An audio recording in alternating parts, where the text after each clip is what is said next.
ডিভোর্সের কথা চিন্তা করছেন? তাহলে আজকের ভিডিওটা আপনার জন্য। ডিভোর্স আমাদের বর্তমান সমাজে অর্থাৎ বর্তমান সময়ে এসে কিন্তু ডিভোর্সের পরিমাণটা অহরহ বেড়ে গিয়েছে।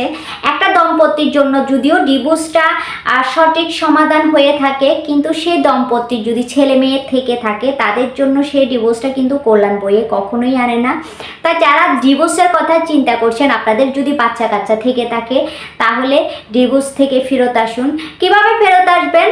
আপনি একটা কথা চিন্তা করবেন, আগের যুগের মা খালারা অর্থাৎ বছরের পর বছর স্বামীর নির্যাতন সহ্য করে শুধু সন্তানের মুখের দিকে তাকিয়ে কিন্তু সংসার করে গিয়েছে, শুধু সন্তানের সুখের জন্য। আর বর্তমান সময়ে এসে ডিভোর্সের পরিমাণটা এতটা বেড়ে গিয়েছে, বাবা মা কিন্তু সন্তানের দিকে তাকানোর সময়টুকু পায় না। একজন ডিভোর্সি বাবা মায়ের সন্তানই বুঝে পৃথিবীটা কতটা কঠিন, কতটা কষ্টের। আপনি যখন আপনার স্ত্রীকে বা আপনার স্বামীকে ডিভোর্স দিবেন, দেওয়ার পরে নিশ্চয় আপনি আবার দ্বিতীয় বিয়ে করবেন, আপনার স্বামীও দ্বিতীয় বিয়ে করবে। যখন ওই সন্তানটা দেখবে তার বাবার জায়গায় অন্য একজন মানুষ, সে কখনোই সেটা মেনে নিতে পারবে না। আর বাবাও যদি অন্য একজনকে বিয়ে করে, তখন ওই সন্তানটা যদি দেখে তার মায়ের জায়গা অন্য একজন মহিলা আছে, সে সন্তানটা সেটা কখনোই মেনে নিতে পারবে না। পরিশেষে হয় কি, সেই সন্তানটা একদম ট্রমাটাইজ হয়ে যায়, ডিপ্রেশনের মতো একটা কঠিন রোগ তাকে ঘিরে ধরে। আস্তে আস্তে করে সে দুনিয়াতে চারপাশে সমস্ত মানুষ থাকা সত্ত্বেও সে বাপ হারা মা হারা একাকিত্ব অনুভব করে। তাই যারা ডিভোর্সের কথা চিন্তা করছে, একটিবার সন্তানের মুখ পানে চেয়ে দেখুন। আপনার সন্তান আপনাদের সন্তানের দিকে তাকিয়ে মানিয়ে নেওয়ার চেষ্টা করুন। সংসারে সমস্যা হয় না এমন কিছু আমি বলছি না, সংসারে সমস্যা হবে, সেই সমস্যাটা সমাধান করার চেষ্টা করুন, খোলাখুলি কথা বলুন, মানিয়ে নেওয়ার চেষ্টা করুন। আপনি আপনার সন্তানের জন্য গর্বের কারণ হন, লজ্জার কারণ হতে যাবেন না। লজ্জার কারণ বলতে আমি এটা বুঝিয়েছি, আপনি যখন আপনাদের ডিভোর্স হয়ে যাবে, সেই সন্তানটা হয় বাবার কাছে নয় মায়ের কাছে, একজনের কাছে না হয়ে একজনের কাছে বড় হবে অর্থাৎ বেড়ে উঠবে। যদি মার কাছে থাকে তখন সে বাবার শূন্যতাটা তাকে কুড়ে কুড়ে খাবে। বাবা এমন একজন মানুষ যে কিনা একজন সন্তানের জন্য মাথার উপর ছায়া। বাবা না থাকলে একজন সন্তানকে আঙ্গুল তুলে কথা বলতে সবাই সাহস পায়, আর বাবা থাকলে সে সন্তানের দিকে কেউ আঙ্গুল তোলারও কিন্তু সাহস পায় না।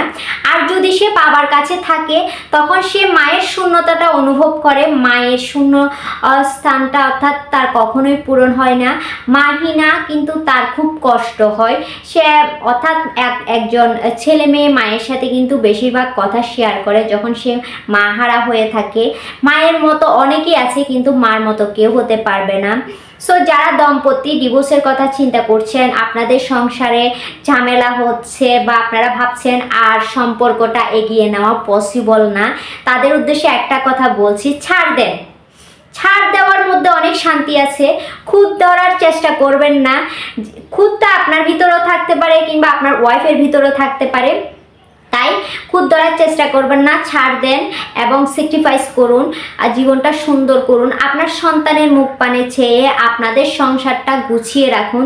দেখবেন দিন শেষে আপনার বয়সও বাড়ছে, আপনি সুন্দর একটা পরিপাটির সংসার পাবেন।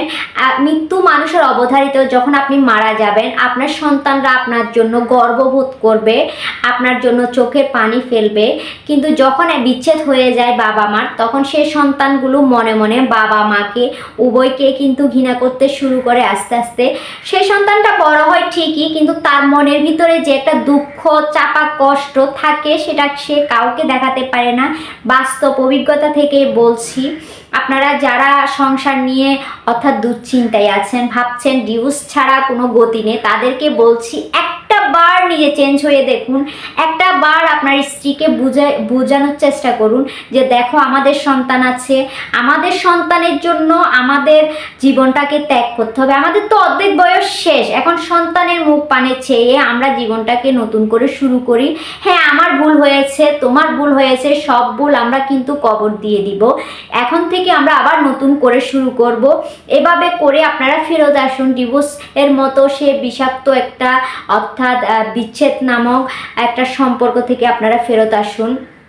আপনার স্ত্রী, আপনার স্বামী। একটা কথা মনে রাখবেন, আপনি ডিভোর্স দেওয়ার পরও যদি আপনি দ্বিতীয় বিয়ে করবেন, নিশ্চয়ই করবেন, কারণ আপনারও একটা লাইফ আছে।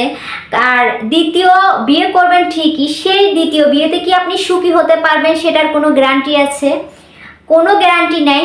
প্রথম স্বামী প্রথম স্ত্রীর মতো কেউ হতে পারে না, শুধু সবাই চোখে রঙিন স্বপ্ন দেখাবে, কিন্তু দিন শেষে সেই আপনাদের অর্থাৎ ডিভোর্সি বাবা মার সন্তানেরা কষ্ট পায়। তাদের মনের মধ্যে যে একটা চাপা কষ্ট, তারা না পারে কাউকে বলতে, না পারে সইতে, এভাবে তারা কিন্তু এক সময় তাদের মুখের হাসিটাই চলে যায়।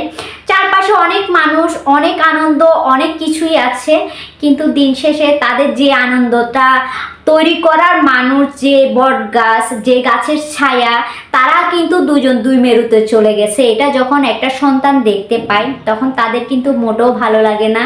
একমাত্র তারাই জানে, যাদের বাবা মার ডিভোর্স হয়েছে, যারা একাকিত্বে ভুগেছে, যারা মাকে অন্যজনের হতে দেখেছে, বাবাকে অন্যজনের হতে দেখেছে, তারাই বুঝে এই যন্ত্রণাটা কতটুকু ভয়ানক। আসলে এই সব বিষয় থেকে ফেরত আসুন, সংসারটা বন্ধন দিয়ে, ভালোবাসা দিয়ে আগলে রেখে, অর্থাৎ জীবনটা নতুন করে শুরু করুন। ভালোবাসা এমন একটা জিনিস যেটা একবার যদি জোড়া লেগে যায় সেটা ভাঙা কারো পক্ষে সম্ভব না। আপনার ছেলে মেয়ে বউ বাচ্চা নিয়ে সুখে শান্তিতে বসবাস করার চেষ্টা করুন। আজকে অনেক কথাই বলে ফেলেছি ডিভোর্স সম্পর্কে, তাই যারা ডিভোর্সের কথা চিন্তা করছেন একটিবার হলো আমার এই কথাগুলো মনে প্রাণে একটু চিন্তা করবেন। যদি আপনাদের খারাপ লেগে থাকে, আই এম সো সরি। আমার ব্যক্তিগত কিছু অভিজ্ঞতা থেকে আপনাদের সাথে শেয়ার করছি। আসলে ডিভোর্সি বাবা মায়ের সন্তানদের পাশে কেউ থাকে না। সবাই শুধু একটা কথা বলে, তোমার বাবা মার ডিভোর্স হয়ে গেছে, তোমার মা অমুককে বিয়ে করেছে, তোমার বাবা তমুককে বিয়ে করেছে। এগুলো তাদের খোটার কারণ হয়ে দাঁড়ায়। দিন শেষে ওরা আস্তে আস্তে কিন্তু তাদের মা বাবাকে ঘৃণা করতে শুরু করে। তাই অর্থাৎ আপনার ছেলে মেয়ের চোখে আপনি ঘৃণার কারণ হবেন না, লজ্জার কারণ হবেন না, পারলে গর্বের কারণ হয়ে দেখান।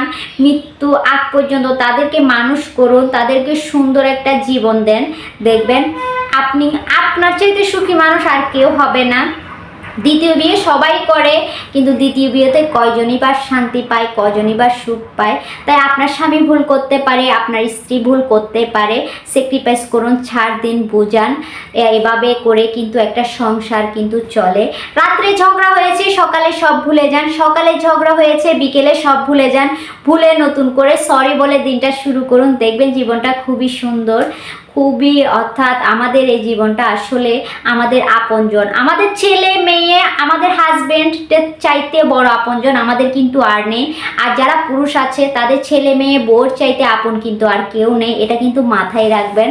তাই অনেক কথাই বলে ফেলেছি, অনেক কথাই শেয়ার করে ফেলেছি। আমার কথা যদি আপনাদের খারাপ লেগে থাকে তাহলে আই এম সো সরি। আর আমার কথা যদি কারো উপকার হয়ে থাকে তাহলে আমি সত্যি অনেক উপকৃত হব। আর সবাই ভালো থাকবেন, সুস্থ থাকবেন। আজকের মতো এ পর্যন্ত, দেখা হবে নতুন কোনো ভিডিওতে, নতুন কোনো একটা বাস্তব অভিজ্ঞতা নিয়ে আবার আপনাদের সামনে হাজির হব। ততক্ষণ পর্যন্ত আল্লাহ হাফেজ। সবাই ভালো থাকবেন, সুস্থ থাকবেন। আমার ভিডিও ভালো লাগলে আত্মীয় স্বজন বন্ধু বান্ধবের সাথে অবশ্যই শেয়ার করে দেবেন। আর আপনার হাজব্যান্ড কিংবা আপনার ওয়াইফের সাথে শেয়ার করতে একদমই ভুলবেন না। তাই আপনাদের সংসারটা হোক সুখের, শান্তিতে, বউ বাচ্চা সন্তান নিয়ে সব সময় সুখে থাকেন, এই দোয়াটাই করি। আল্লাহ হাফেজ।